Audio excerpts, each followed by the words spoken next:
Once again, developer Criterion have taken up the reins to reboot one of the many strands of the Need for Speed franchise. This time, it's Most Wanted, a perfect fit for Criterion, as the thought of mixing the insanity of their formative masterpiece Burnout with the sleek style and real cars of Need for Speed has certainly grabbed our interest.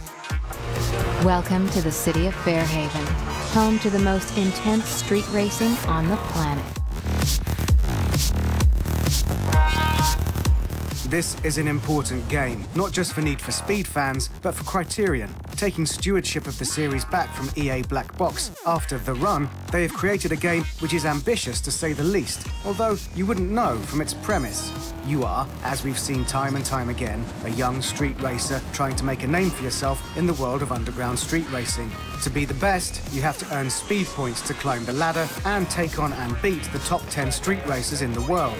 Conveniently, they've all congregated in Fairhaven City.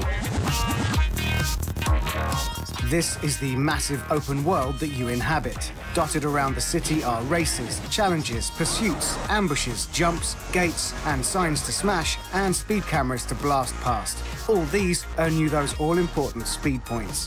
While the shimmering low-hanging sun in the rippling puddles on cracked and uneven roads are exquisite in detail, and the various jumps and sculptures to drive off are exciting, the overall canvas of the city remains a damp and slightly toned-down affair.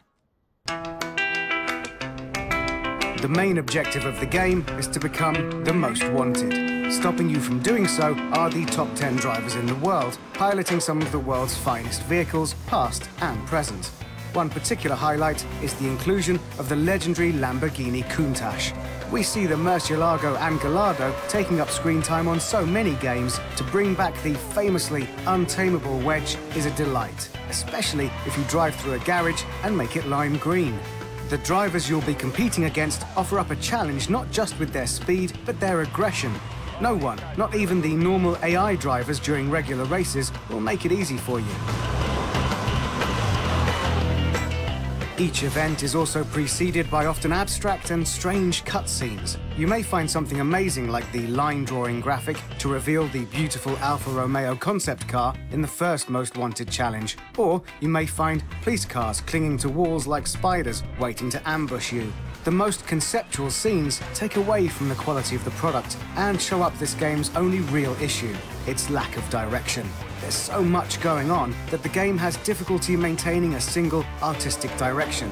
Set against the realistic game elements is the wacky arcade handling, which is far too unpredictable for a game that wants to make every moment a movie car chase, requiring accurate driving.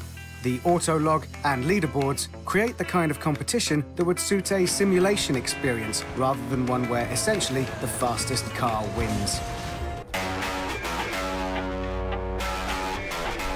Thankfully, when it comes to cars, the selection is not just broad. You get the real sense that each one was chosen carefully and not just filling the roster with as many as their licenses would allow. Including the standard Aston Martins and Porsches, alongside Ariel Atoms and Ford pickup trucks, is something rarely seen and much appreciated. They are simply beautifully modelled. The multiplayer shows the same attention to detail, putting you into an empty city with friends and letting you create your own playlists of events. With the traffic cleared from the streets of Fairhaven, the game gains the precision and direction that is lacking from the single-player game. All the elements of being the most wanted, climbing leagues, beating each other on autolog stats, may also exist in the main game, but they come together better in the slick and fun online experience. With Need for Speed Most Wanted, Criterion may have overstretched, losing some of the direction they previously gave the series in the process. But the game still stands as a sleek arcade racer, just with a bit of an identity problem.